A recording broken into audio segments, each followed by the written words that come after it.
रुष्ट হৈছে प्रकृति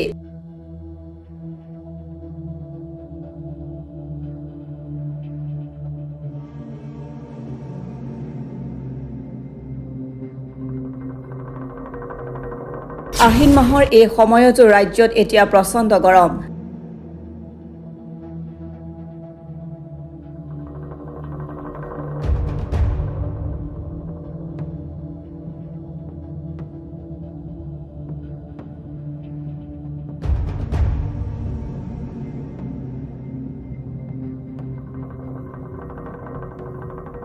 গৰমৰ বাবে পথাৰত মেলিছে চিৰাল ফাট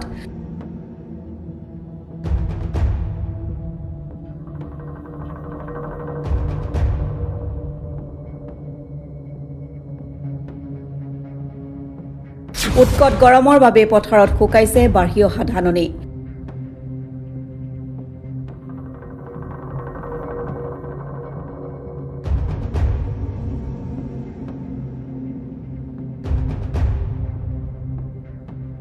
পানীৰ অভাৱত বিঘাই বিঘাই খেতিত কৰা ধাননি এতিয়া ৰঙা হৈ জ্বলি যোৱাৰ উপক্ৰম হোৱাৰ লগতে পথাৰত মেলিছে বৃহৎ ফাট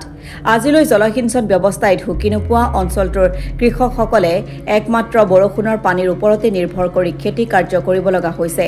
শনিবাৰে এইদৰে শ শ কৃষকসকল ওলাই আহি অতি শীঘ্ৰেই অঞ্চলটোত জলসিঞ্চন ব্যৱস্থা গঢ়ি তুলি বৃহত্তৰ অঞ্চলটোৰ কৃষক ৰাইজক সকাহ দিয়াৰ দাবী উত্থাপন কৰিছে কৃষক ৰাইজে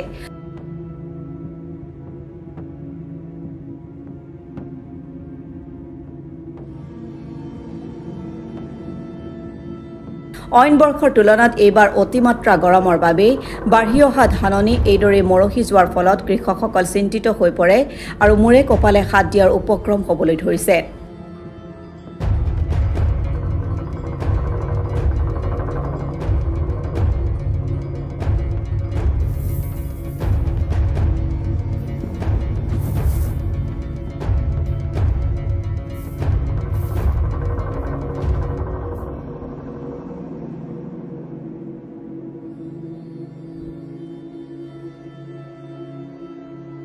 বৃহত্তৰ নাগৰিজুলি অঞ্চলৰ গণেশপুৰ ভাওৰাগুৰি কুম্ভিজাৰ বালটিপাৰ ইক্ৰাবিল আদি গাঁৱৰ লগতে বহু অঞ্চলত এতিয়া পথাৰত একেই পৰিৱেশ দেখা গৈছে চৰকাৰে কৃষকসকলৰ বাবে বহু অভিলেখী আঁচনি গ্ৰহণ কৰিছে যদিও কি কাৰণে এইসমূহ অঞ্চলত বাৰম্বাৰ অনুৰোধ জনোৱাৰ পিছতো জলসিঞ্চনৰ ব্যৱস্থা গঢ়ি তোলা নাই সেয়া প্ৰশ্ন উত্থাপন কৰাৰ লগতে শীঘ্ৰেই ব্যৱস্থা গ্ৰহণ নকৰিলে কৃষক ৰাইজে ভোট বৰ্জন কৰাৰ হুংকাৰ প্ৰদান কৰে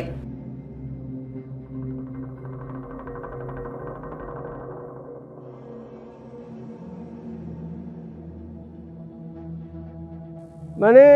পানীৰ হাঁহ নচৰা অৱস্থা হৈছে আজি আমি ইমান দুখ কষ্ট কৰি আমি খেতি কৰিলোঁ কিন্তু আমাক খৰাং পৰিস্থিতিয়ে মানে 5খন গাঁৱৰ ৰাইজক জুৰুলাবৰ কৰি দিলে এতিয়া খেতি পথাৰত মানে দেচলাই মাৰি দিলে জুই লগা অৱস্থা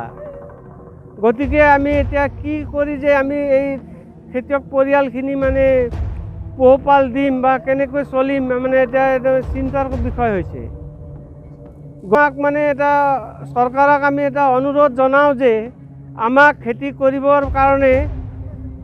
জলসিঞ্চনৰ সুব্যৱস্থা কৰি আমাক মানে খেতি কৰাৰ কাৰণে উপযোগী কৰি দিয়ে যেন আমাৰ এতিয়া 5খন গাঁৱৰ এই বিশেষ সমস্যা হৈছে ইক্ৰাবিল কুম্ভিজাৰ গণেশপুৰ ভাওৰাগুৰি বালটিপাৰ এই 5খন গাঁৱত মোটামুটি গোটেইখিনিয়ে মানে জ্বলি গৈছে ধান এতিয়া এইটো যে ধান হ'ব এইটো আমি আৰু আশা কৰা নাই গতিকে মানে বিভাগে এতিয়া কি উপায়েৰে আমাক মানে বাচি থকাৰ কাৰণে এটা পথ উলিয়াই দিয়ে তাৰ বাবে আমি আৰু অনুৰোধ থাকিল আৰু আমাৰ জলসিঞ্চনৰ সুব্যৱস্থা কৰি যাতে অনাগত দিনত আমাৰ এই দশা নহয় তাৰ বাবে চৰকাৰৰ ওচৰত আমি এটা সৰল প্ৰাৰ্থনা জনালোঁ ৰাইজ যেতিয়া আজি জমা হলো চাওক আপোনালোকে খেতি পথাৰখন দেখিছে খেতি পথাৰখন জ্বলি পৰি একো ছাই হৈ গ'ল এতিয়া আমি ভাৰত স্বাধীন হোৱাৰ পৰাই খেতি কৰি জীৱিকা নিৰ্বাহ কৰি আছোঁ কিন্তু বিভিন্ন ডিপাৰ্টমেণ্ট আছে বিভিন্ন আমাৰ প্ৰতিনিধি আছে তেওঁলোকৰ চকুত কিন্তু কাৰো পৰা নাই যে এতিয়া জলসিঞ্চন ব্যৱস্থা কৰিব লাগিব কৃষকক উন্নতি কৰিব লাগিব আজি এই আমি ভুগি আছোঁ ৰাইজে আৰু মানুহবিলাকে 4 বিঘা 5 বিঘা খেতি কৰি আছে তেতিয়া এই মানুহবিলাকৰ কি হ'ব ডাঙৰ ডাঙৰ প্ৰজেক্ট লয় চৰকাৰে কিন্তু কামত নাহে কোনো এটা ধৰণৰ কামত অহা নাই এটা ইমান ধৰি আমি লাগি আছোঁ আমাৰ ইয়াৰে প্ৰতিনিধি পঠাই আছোঁ কিন্তু তেওঁলোকে কিয় বা একদম মৌন অৱলম্বন কৰি আছে আমি নাজানো, কিন্তু আজি আমি খেতি কৰাৰ ৰাইজে এই ভুগি আছোঁ। আপোনালোকে দেখা পাইছেই, এতিয়া যদি জুই লগাই দিওঁ আমি জুই লাগি যাব পথাৰখনত। এতিয়া কি হ'ব ডিপাৰ্টমেণ্ট, আমি চৰকাৰ এইটো আপত্তি কৰিছোঁ, আপোনালোকে তাৰ পৰা আহক, বস্তুখিনি ঠাইত চাই লওক, এতিয়া কিহৰ দৰকাৰ আছে, কেনেকুৱা আছে, ৰাইজৰ লগত আলোচনা কৰি পিনে অতি শীঘ্ৰে এই BTR ইলেকশ্যন হোৱাৰ আগে আগে যাতে আমাক পানীৰ ব্যৱস্থা কৰি দিয়ক। বছৰে আমাৰ এইটো পানীৰ কাৰণে অসুবিধা হৈ আছে, আৰু যদি এনেকুৱা হৈ যায় তেন্তে কৃষকবিলাকে খাব কি? যদি আমাৰ এনেকুৱা চেংচন নহয় ওপৰৰ পৰা, যদি ডিপাৰ্টমেণ্টে নপঠায়, কিন্তু আমি ইলেকশ্যন বৰ্জন কৰোঁ, আমি সোনকাল কৰিব পাৰোঁ। আমাৰ কোনো এইটো সিদ্ধান্ত আমি লৈ ল'ম, অতি সোনকালে এইটো ব্যৱস্থাটো কৰি দিয়ক। আমাৰ BTR চৰকাৰক শুনাইছোঁ, আমাৰ অসম চৰকাৰক আমি কৈ আছোঁ, এইটো অতি সোনকালে কৰি দিয়ক। নহ'লে আজি আপোনালোকে চাওক এনেকুৱা, যদি কেনেকৈ খাব পানী, ৰঙৰ পানী ব্যৱস্থা একো নাই, মানুহে খোৱাৰ পানী ব্যৱস্থা একো নাই। এতিয়া খোৱাৰ পানী JJMৰ পৰা হৈ আছে, কিন্তু মানুহে খেতি কৰিব কেনেকৈ? গৰু পথাৰত পানী হ'ব লাগিছিলে, কিন্তু ঘৰৰ পৰা পানী লৈ পেলাই পথাৰত হৈ আছোঁ গৰুবিলাকক। এতিয়া সেইকাৰণে আমি চৰকাৰক জনাইছোঁ, আমাৰ মুখ্যমন্ত্ৰী ডাঙৰীয়াক জনাইছোঁ যে অতি শীঘ্ৰে আপোনালোকে ডিপাৰ্টমেণ্টক পঠাই দিয়ক, এইফালে চাৰি চাওক, চোৱাৰ পিছত এতিয়া কি ব্যৱস্থা লয়, এইটো ইলেকশ্যন আগে আগে যাতে ব্যৱস্থা হৈ লওক, আমাৰ এইটো অনুৰোধ। তো দুখীয়া কৃষক, মই বহুত কষ্ট কৰি আমাৰ নাংগিজুলি অঞ্চল যিটো 5টা গাঁও, ইক্ৰাবিল, গণেশপুৰ, কুম্বিঝাৰ, বাল্টিপাৰ, ভাওৰাগুৰি, 5টা গাঁৱৰ দুখীয়া কৃষক বহুত কষ্ট কৰি আমি খেতি কৰিছিলোঁ। আগন্তুক দিনত বহুত বৰষুণ দিছিলে, পিছত এতিয়া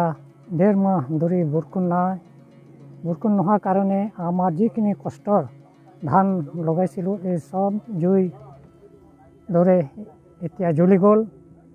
এতিয়া আমাৰ দুখীয়া কৃষকক বহুত কষ্ট কৰি, বহুত টকা পইচা খৰচ কৰি আমি কৰিছিলোঁ, এইবিলাক বহুত ক্ষতিপূৰণ হৈছে। আৰু এই অঞ্চলৰ আমাৰ কোনো জনসিঞ্চনৰ ব্যৱস্থা নাই। আগন্তুক সময় আমি এইটো বহুত চিন্তিত লাগিছে। তথাপিও আমি আপোনাৰ চৰকাৰ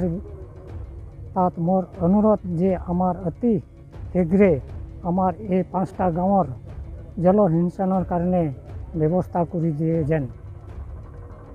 ৰাইজে ইক্ৰাবিল, কুম্বিঝাৰ, ভাওৰাগুৰি, বাল্টিপাৰ আৰু গণেশপুৰ গাঁৱৰ ৰাইজে যথেষ্ট কষ্ট কৰি ইয়াত খেতি কৰোঁ। জলসিঞ্চন নথকাৰ ফলত আজি প্ৰায় 1.5 মাহমান এটোপো পানী নপৰাৰ ফলত গোটেই ধানবোৰ জ্বলি নাইকিয়া হৈছে, যাৰ ফলত এই অঞ্চলৰ ৰাইজে অহা বছৰ কি খাব চিন্তাৰ কথা হৈছে। গতিকে আমি এইটোই বিচাৰোঁ যে বিভাগীয় কৰ্তৃপক্ষৰ ফালৰ পৰা এই অঞ্চলৰ কৃষকক, দুখীয়া কৃষকক যাতে সকাহ দিব পাৰে, জলসিঞ্চনৰ ব্যৱস্থা যাতে কৰি দিব পাৰে, অনতিপলমে আমি বিভাগীয় কৰ্তৃপক্ষক অনুৰোধ জনাইছোঁ। কৈছোঁ মই ইক্ৰাবিল, কুম্বিঝাৰ, গণেশপুৰ, ভাওৰাগুৰি আৰু বাল্টিপাৰ এই 5খন গাঁৱৰ ৰাইজৰ প্ৰায় 1000 মান পৰিয়ালৰ ইয়াত খেতি কৰা লোক আছে, আৰু প্ৰায় 1000 বিঘা মাটিত খেতি কৰিছে তেওঁলোকে যথেষ্ট কষ্ট কৰি। আৰু খেতি কৰা সময়খিনিত ইয়াত বৰষুণৰ খুব ভাল সুবিধা হৈছিল, যদিও ৰোৱাৰ পিছত এটোপো পানী নপৰাৰ ফলত আজি খেতিখিনিত জুই দিলে জুই দিব পৰা অৱস্থাত আছে। গতিকে আমি অনুৰোধ জনাওঁ যে চৰকাৰে বিভাগীয় কৰ্তৃপক্ষৰ লগত আলোচনা কৰি যোগাযোগ কৰি ইয়াত পানী যোগানৰ ব্যৱস্থা কৰি দি এই দুখীয়া কৃষকসকলক যাতে আগন্তুক দিনত অলপ ধুনীয়াকৈ খেতি কৰাৰ ব্যৱস্থা কৰি দিব পাৰে, তাৰ বাবে আমি এই 5খন গাঁৱৰ ৰাইজৰ পৰা দাবী জনাইছোঁ।